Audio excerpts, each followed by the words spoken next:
உங்களுக்கு விரோதமாய், உங்கள் குடும்பத்துக்கு விரோதமாய், உங்கள் பிள்ளைகளுக்கு விரோதமாய், உங்கள் தொழிலுக்கு விரோதமாய் சத்ருவானவன் கை நீட்டி சொல்லியே உங்களை கட்டி வைத்திருக்கிறான் அல்லவோ, அந்த கட்டுகளை நான் அறுப்பேன். உங்கள் குடும்பத்துக்கு விரோதமாய் எந்த ஆயுதமும் வாய்க்காதே போகும் என்று ஆவியானவர் திட்டமாய் குடும்பத்தோடு அவர் பேசிக் கொண்டிருக்கிறார். அந்த நல்ல தெய்வம் இந்த காலை பொழுதில் உங்களோடு உறவாடி கொண்டிருக்கிறார். உங்கள் நுகக்கட்டுகளை நான் அறுப்பேன். யாராலும் இது அறுக்க முடியாது.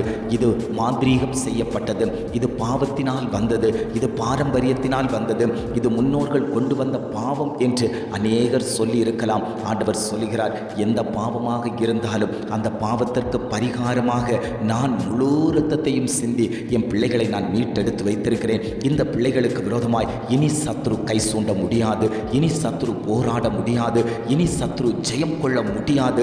ஏன்னா அவர்கள் என் இரத்த கோட்டைக்குள் இருக்கிறார்கள். அவர்களுடைய கட்டுகளை நுகங்களை அறுப்பதற்கு நான் இன்றைக்கும் ஜீவனுள்ள தகப்பனாய் அவர்களுக்காக போராடி கொண்டிருக்கிறேன். என் பிள்ளைகளுக்காக யுத்தம் பண்ணி கொண்டிருக்கிறேன் என்று ஆவியானவர் திட்டமாய் தீர்மானமாய் குடும்பங்களை பார்த்து அவர் பேசிக் கொண்டிருக்கிறார்.